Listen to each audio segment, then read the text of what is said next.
My name is Afshordy. I'm a sustainability analyst and organizational coordinator.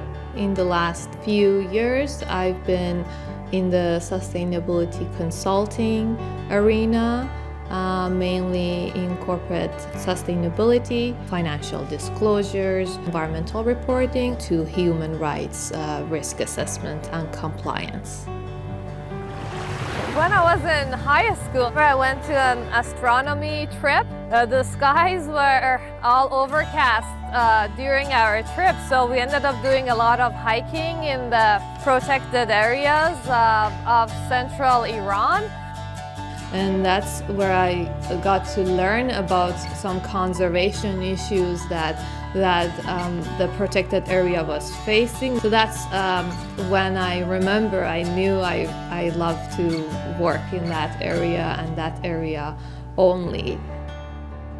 My mother realized that in order to have a more secure and equitable future for us, it's time for us to emigrate, and Canada was the first option because we had distant family here.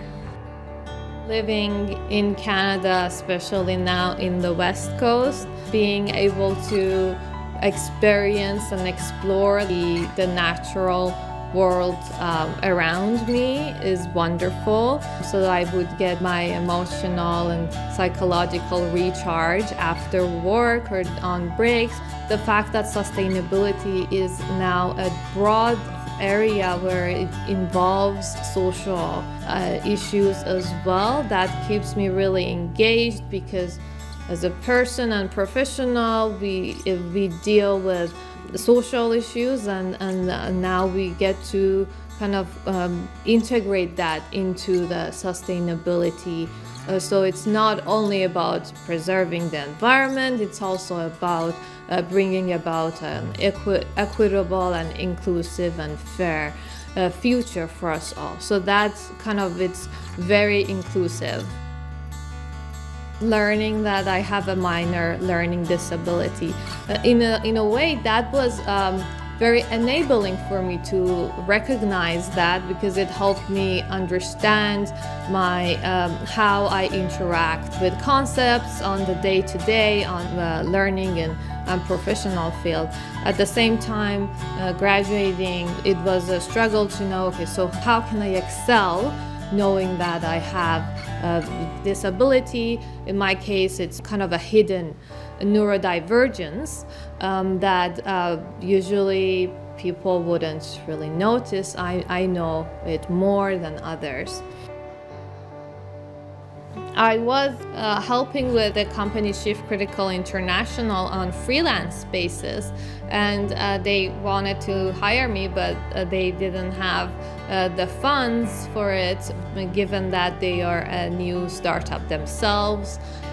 So when I looked at Eco Canada's website, which I have been following for a few years, so I thought, okay, maybe Eco Canada has an existing grants that we could qualify for, and so it was, and it was actually fairly easy to apply. It was a seamless process to get started and get approved, and then we started working for 8 months together, and that was a great experience.